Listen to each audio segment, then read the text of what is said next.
Já estamos de volta ao vivo aqui pela Rede Século XXI com o programa Eclésia, já no último bloco, né? A conversa tá boa, o tempo tá voando.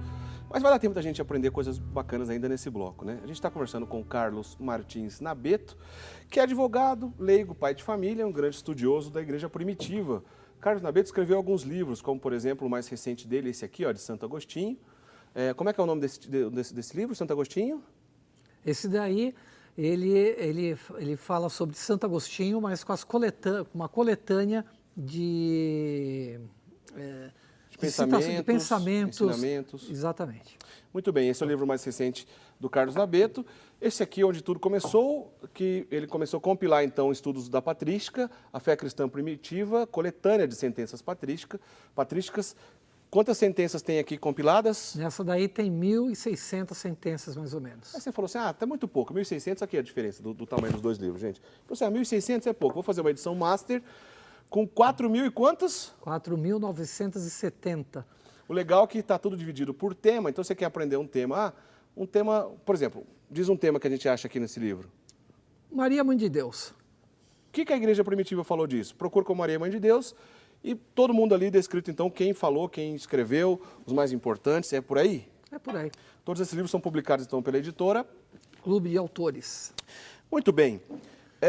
A gente já falou sobre bastante assunto interessante, e a gente estava conversando, então, no último bloco sobre a questão de Constantino, e a gente está, lembrando que a gente está procurando direcionar a nossa conversa aqui para assuntos da patrística relacionados à Bíblia. Mas a gente poderia, então, falar sobre muitos assuntos da patrística, aliás, sobre todos os assuntos católicos que estão lá bem colocados na patrística. Mas vamos falar o seguinte, então, sobre alguns que a gente separou aqui, Nabeto. Por exemplo, entre o evangelho de Mateus e de Marcos, qual deles veio primeiro e como que a gente procura na patrística para entender qual desses dois evangelhos foram escritos primeiro? Bom, a patrística, ela é clara com relação de que Mateus veio primeiro, até porque Mateus teria sido escrito em hebraico, entenda-se melhor, aramaico. Que na verdade o aramaico é um dialeto do hebraico? Isso, e então Mateus, ele veio primeiro e depois surgiu o Evangelho de Marcos, sendo que hoje é muito comum a gente escutar que primeiro veio o Evangelho de Marcos e depois é que veio o Evangelho de Mateus, só que o Evangelho de Mateus que nós temos hoje é o Evangelho grego. Certo. Bom, vamos fazer o seguinte, vamos ver então o texto de Orígenes, de Alexandria, onde comprova então lá na Igreja Primitiva isso que a gente está dizendo. Olha lá, ó. O primeiro evangelho que se escreveu, o de Mateus, foi o de Mateus, publicano ao começo, depois apóstolo de Jesus. Publicou em língua hebraica para os judeus convertidos ao cristianismo. O segundo evangelho é o de Marcos, que escreveu segundo a pregação de Pedro. Esse texto é de Orígenes, de Alexandria, do século III. Isso. Então, lembrando que existe um texto ainda anterior de Papias, bispo de Herápolis, que também afirma exatamente a mesma coisa. Como a gente está dizendo, qualquer assunto que precisa ser fundamentado para entender do catolicismo, a patrística a gente vai ter acesso a isso. Estamos comentando no programa de hoje alguns dedicados à Bíblia. Nós falamos aqui sobre a importância de se interpretar a Bíblia de acordo com o ensinamento da Igreja, com o ensinamento dos apóstolos, pois o livre exame, a gente vai acabar caindo em heresias ou em denominações diferentes da fé católica. A gente encontra essa verdade bem clara na patrística? Encontramos também. Existem diversas referências. Uma delas, que eu reputo muito curiosa, muito interessante, é de um conjunto de, digamos que de padres da igreja, certo, que na verdade eles eram monges que se retiraram, né? Eremitas, melhor certo, falando, né? Eles se retiravam para o deserto e ficavam ali isolados. É o que a gente conheceu como os padres do deserto? Padres do deserto. Tá. Né? Temos uma de Santo Antônio do Deserto, também conhecido como Santo Antão. Certo. Né? E ele traz um texto muito curioso. Vamos dar uma olhada então, a gente tem esse texto destacado aqui, vamos dar uma olhada nesse texto de Santo Antão, tá lá. Cada um falava como podia, mas cada um, o ancião disse, errado. Por fim disse ao abade José, você como explica essa palavra? Ele respondeu, não sei. Disse o abade Antão, verdadeiramente o abade José encontrou o caminho, pois disse que não sabia. É um texto de Antão do Egito. Exato. Esse texto ele acaba sendo muito curioso, porque é feita uma pergunta de cunho religioso para os diversos discípulos que estavam ali, e cada um dava uma resposta diferente. E o abade falava, está errado. Aí perguntava para o outro, está errado. Para outro, está errado. Aí teve um que falou assim, eu não sei. Eu não sei se está certo ou se está errado. Não, ele simplesmente chegou e falou, eu não sei de nada, não sei. Né? Eu não sei. E o que o abade responde? Você está correto. Por quê? Porque para conhecer, você tem que falar o que a igreja ensina, não é o que cada um pensa. Então não é um livre exame. Então está bem claro que não pode ir falando da cabeça de qualquer maneira. Né? Exatamente. E veja, isso aqui eram pessoas rudes, que se refugiavam no deserto, e eles tinham o conhecimento básico, que não deve ensinar de maneira diferente do que a igreja ensina. Por falar em ensinamento, nós vira e mexe, como eu disse agora há pouco, a gente volta a falar sobre o tripé, né, que a Igreja Católica, que a nossa fé católica, vamos dizer, é instituída, que é a Bíblia, a tradição e o magistério. Do ponto de vista da tradição, a gente pode encontrar referência na patrística também, né? Aliás, essa tradição, quando a gente diz, é só a tradição oral, tem a tradição escrita ou são as duas? Então, São Paulo, ele mesmo na própria Bíblia, ele escreve e afirma que o que deve ser guardado é aquilo que foi recebido de carta, ou seja, palavra escrita, ou aquilo que recebeu por palavra, ou seja, de forma oral. São Paulo é muito claro disso daí. Então, o que é a palavra de Deus, como eu comentei agora há pouco, né? A palavra de Deus não é apenas a palavra escrita, tem também a palavra oral. E a patrística também é clara com relação a isso. Pois essa tradição oral pode ser passada de geração em geração, sim, não necessariamente anotando alguma coisa, já que a tradição exatamente. Ela é passada e muito bem passada. Os antigos eles passavam com uma grande facilidade, já que naquela época tinha grande dificuldade para encontrar papel, para escrever, fora o índice de analfabetismo, que era altíssimo, pouquíssimos sabiam escrever, e pouquíssimos, mais ainda, sabiam ler o que estava escrito. Então, eles tinham uma forma de memorização e de passagem da informação muito fiel e muito avançada, coisa que hoje a gente não contaria. Nós falamos aqui do Papa Clemente, que é o quarto Papa da Igreja Católica, e a gente tem então uma citação dele, justamente confirmando essa importância da tradição já naquela época. Vamos lá. Renunciemos às nossas vãs preocupações e retornemos à gloriosa e veneranda regra da nossa tradição. Está aí, Papa Clemente de Roma. No século I ele disse isso, né? Exatamente. Então, você vê que qualquer tipo de alteração, e lembrando, no século I, embora quase todos os livros do Novo Testamento estivessem escritos, quando o Clemente de Roma, o Papa Clemente de Roma escreveu essa carta, não tinha Apocalipse. Nem tinha sido escrito. Nem o Evangelho de João. Por exemplo, uma coisa interessante, boa parte dos comentários bíblicos não católicos reconhecem claramente de que os escritos de São João são do ano 98, alguns chegam a afirmar até 105, alguma coisa assim do tipo. Certo. Até porque São João viveu bastante mesmo, ele era conhecido como o ancião. Então, vida tão longeva que acabou levando. Então, é muito claro, temos que voltar para aquilo que a igreja está ensinando, para a tradição que essa igreja recebeu e que ela guarda. A gente pode confirmar isso também num texto de São Policarpo de Esmirna, na qual também é pesado o texto dele. Vamos lá ver como ele diz. Quem distorcer as palavras do Senhor segundo os próprios desejos, este é o primogênito de Satanás. Por isso, abandonando a vaidade de muitos e suas falsas doutrinas, voltemos à doutrina que desde o início nos foi transmitida. Está aí a tradição, bem clara, segundo Policarpo de Esmirna, que é do século II. Exatamente. Então, aqui, novamente, é interessante as expressões que são utilizadas. biblicamente nós temos São Paulo falando para guardar as tradições. Certo. Né? Aqui nós temos também, desde o início nos foram transmitidas. Como é que foram feitas as transmissões? São Paulo já respondeu, quer por palavra, quer por carta nossa. Certo. Né? Então, não importa qual foi a fonte. Né? E São Policarpo, ele foi discípulo direto de São João, evangelista. Então ele sabe muito bem o que está falando aqui. Aliás, sobre a palavra mesmo, tradição, a gente encontra alguns problemas em algumas traduções, como aliás é o caso desse exemplar que você tem aqui, de uma Bíblia que não é uma Bíblia católica. Explica pra gente essa confusão aí dessas traduções, para entender essa verdade da tradição católica.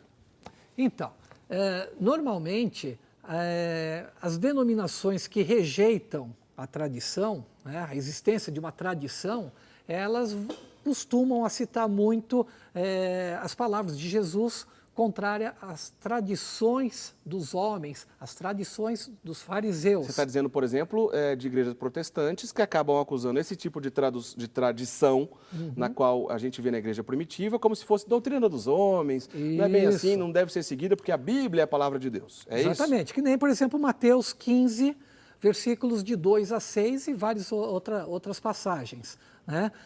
Ali nós vemos Jesus claramente condenando os fariseus, os doutores da lei, de estarem, por causa de uma tradição humana deles, estarem alterando o ensinamento de Deus. Né? Só que é o seguinte, nós vemos outras passagens, principalmente nas cartas de São Paulo, né? 1 Coríntios e 2 Tessalonicenses, nós vemos São Paulo falar claramente de tradição. Como nós sabemos disso? Porque a palavra grega utilizada, paradoses, é a mesma que foi empregada lá no Novo Testamento também, no Evangelho, por exemplo, de Mateus, no Evangelho de Marcos. Então, a mesma palavra que Jesus utilizou ali na condenação, paradoses, é a mesma palavra que São Paulo utiliza aqui. Só que São Paulo utiliza a palavra aqui de uma forma demonstrando justamente o inverso, que a tradição, né, apostólica, ela deve ser guardada. Entendi. Né? E o que acontece? Algumas Bíblias alteram essa palavra paradoses. Então, por exemplo, traduzem como ensinamentos. Então, quando está lá em Mateus, fala de tradições. Quando está aqui em São Paulo, fala, por exemplo, de ensinamentos. Veja, não tem nada, não problema nenhum de falar que é ensinamento. Só que então deveria ter colocado lá no Novo Testamento, em Mateus, em Marcos, ensinamento. Utiliza a mesma palavra. Ou seja, acaba sendo um jeito de forçar a barra para diminuir a importância desses documentos oficiais que não estão, que não fazem parte da Bíblia, para afirmar a heresia, por exemplo, de Lutero, que somente a Bíblia deve ser seguida. Pois, como a gente sempre diz, não é só a Bíblia, a tradição e magistério, é o que a gente está tentando deixar bem claro aqui, que esse pensamento é da igreja primitiva e fica claro, assim, não precisa, é uma dedução óbvia, que a Bíblia só existe do jeito que é, porque a igreja assim a constituiu. Exatamente. Né? A gente não tem muito tempo, mas vamos aproveitar mais um pouquinho aqui enquanto dá, Carlos. Uma outra questão importante, que eu acho que é uma relação clara que dá para a gente ver da patrística com a Bíblia, é sobre a autoridade da igreja. Né? Aliás, em Timóteo 3, o próprio Paulo vai dizer, né, que a igreja é a coluna e o sustentáculo da verdade. A gente encontra esse tipo de discussão da autoridade da igreja também na patrística? Sim, sem dúvida nenhuma. A igreja, ela é vista como autoridade. Né? Por quê? Porque o que ocorre? Os profetas anunciaram Jesus, né? Concorre para Jesus. Jesus escolhe um grupo de apóstolos, né? E um segundo grupo um pouquinho maior, de 70, para mandar de 2 em 2 para pregar. Mas veja, ele não chama todo mundo e fala para todo mundo, preguem do jeito que vocês me ouviram falar, ou do jeito que vocês interpretaram as minhas palavras. Não, ele escolheu algumas pessoas. Tá? Os apóstolos recebem essa norma, essa determinação de Jesus, e eles também vão escolher outras pessoas. E São Paulo, ele relata numa das cartas dele para um dos seus discípulos, fala assim, olha, você tem que escolher bem a pessoa para quem você vai transmitir a palavra. Né? Por quê? Porque essa pessoa, ela vai transmitir a palavra para outras pessoas. A paradoses. Certo. Né? E vai transmitir como? Por papel? Tito não deixou nada por escrito. Timóteo, né? São Paulo dedicou 2 cartas a Timóteo, também não deixou nada por escrito. E não significa Será que não colaborou, pregaram né? nada? Exatamente. Será que não pregaram nada? Bom, os apóstolos mesmo. Pois não. Nós temos Mateus, que escreveu, é um apóstolo de Jesus.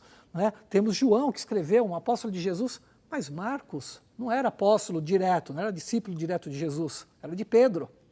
Né? E qual é o evangelho que Marcos coloca por escrito?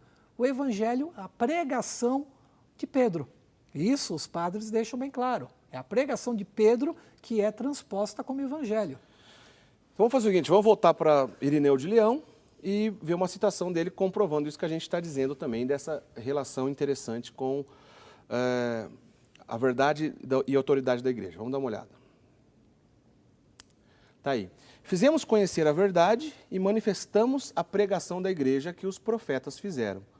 Cristo a completou, os apóstolos a transmitiram e somente a igreja, depois de tê-la recebido deles, aguarda com fidelidade e transmite a seus filhos. Né? Lembrando que Irineu é do século II, comprova o que Paulo disse também a Timóteo, que a igreja é a coluna e sustentáculo da verdade. Exato. E a pergunta é, o que a igreja aguarda? Né? O que a igreja aguarda é o depósito da fé. E o que a igreja transmite? Né? Qual é a paradoses da igreja? É o depósito da fé. E onde está o depósito da fé? Né? Está na Bíblia? Sem dúvida nenhuma. A igreja, né, ela afirma categoricamente, tudo que está aqui é verdadeiro. Né? Tudo que está aqui foi inspirado pelo Espírito Santo. Né? Tudo que está aqui deve ser considerado como verdade. A igreja vai pregar contra aquilo que está aqui? Não. Mas não vai pregar por quê? Não vai pregar porque foi ela que definiu. A igreja, ela é coerente com as coisas que se encontram na Bíblia, porque foi ela que definiu o que é a Bíblia. E se a Bíblia por si só, realmente Deus quisesse que ali estivesse a única fonte do nosso aprendizado, da nossa fé, vamos dizer assim, se só ela tivesse, nela estaria escrito. Só eu estou aqui para bastar a fé de vocês. Olha, a gente tem pouco tempo, mas queria que você fizesse um comentário rapidamente para a gente assim. Diante de tantos textos, de coisas tão profundas, de um vasto material que a patrística nos oferece, como é que fica a relação das outras religiões com a patrística, né? Dos não cristãos e dos cristãos de outras denominações, entre protestantes e ortodoxos? Então, os ortodoxos, eles são praticamente como nós católicos, né? Então eles têm uma alta estima pela patrística. Basta em qualquer site ortodoxo, vai encontrar lá escritos dos primeiros padres. Né? Por quê? Porque a doutrina da Igreja Ortodoxa, ela é muito próxima com a doutrina da Igreja Católica. Né? Nós nos dividimos muito com relação à parte disciplinar. Né? Agora, com relação aos protestantes, você vai encontrar 2 tipos. Aqueles que, de fato, rendem um tributo à patrística, chamaria atenção, por exemplo, para quem criou o título patrística? Foi um protestante. Foi ele que determinou, né, criou o termo patrística. Patrística ou patrologia? Ou os dois? Patrística. Né? Foi determinado por um protestante. Olha só. Né? E tem aqueles que não desprezam totalmente, mas tem aqueles que, olhando para isso, acabam reconhecendo, e não são poucos os casos de acabar retornando. Eu mesmo sou um deles. É verdade, a prova viva está aqui, né, gente? Olha, tem muito assunto interessante aí. Eu espero que em outras oportunidades a gente possa contar de novo com a ajuda aqui do Carlos Nabeto, que é um grande estudioso. O nome dele, Carlos Nabeto, se você botar no Google, Carlos Nabeto, você vai abrir muitos artigos, por ele publicou em muitos sites. Um site muito conhecido de estudos, que é o veritatis.com.br, ele é um dos fundadores. Tem diversos artigos dele publicados lá. Aliás, o site que ele anda trabalhando hoje em dia, eu vou pedir até para a gente botar no GC aí, que é o site Católico Porquê. Você encontra artigos do próprio Carlos Nabeto, de outros escritores também. É um importante site de estudos Enfim, mas tem tanta coisa que você vai procurar do Nabeto por aí, gente, de tantos artigos publicados, que se você botar aí no Google Carlos Nabeto e procurar os artigos, você vai encontrar muita coisa. Além, é claro, dos livros que a gente já mostrou, vou mostrar pelo menos um de novo aqui, que é o maior deles, de mais citações patrísticas. De repente, se você quiser aprofundar no tema, esse aqui é uma importante obra para você se aprofundar, então, no tema do Nabeto, da patrística que o Nabeto compilou aqui na Fé Cristã Primitiva, coletânea de sentenças patrísticas. Tá certo? Você pode, quem sabe, um dia conseguir esse livro e estudar por ele. Olha, Nabeto, eu só tenho que agradecer a tua participação. Manda um abraço para Santos, o Nabeto é de Santos. E a gente conta com a tua presença aqui em outras oportunidades. Muito obrigado mesmo pelo programa, foi excelente. Eu que agradeço, Eric. Muito obrigado pelo convite, né? Mais uma vez. Agradeço a todos os telespectadores da Rede Século XXI, né? Que Deus abençoe todos vocês. Né? Espero que vocês tenham gostado do tema. A patrística é, de fato, muito rica, né? Dá para escrever muita coisa, falar sobre muita coisa. Né? Eu agradeço, muito obrigado, Eric. Fique com Deus. Valeu, foi ótimo. Lembrando, então, procurar lá no site Católico Porquê mais informações e mais artigos, assuntos interessantes que o Nabeto escreveu para a gente. Gente, esse programa e os outros programas que a gente faz aqui toda semana ficam sempre disponíveis no site da Rede Século XXI, no rs21.com.br. Basta procurar, então, por programa Eclésia, e lá estão por temas divididos, você vai encontrar os programas que a gente fez recentemente. E esse aqui certamente estará disponível lá em breve. Lembrando que na semana que vem, na terça-feira de Carnaval, tem programa Eclésia, tá certo, gente? Finalzinho do Carnaval, quase Quaresma, a gente vai discutir esse assunto, que é o início da Quaresma, quarta-feira de cinza, com o padre Wander Maia, que você já conhece, já esteve aqui diversas vezes conosco. Então, na terça-feira que vem, discutindo sobre o início da Quaresma, o padre Wander Maia no programa Eclésia, tá certo? Eu espero você, a gente se encontra lá. Tchau, tchau.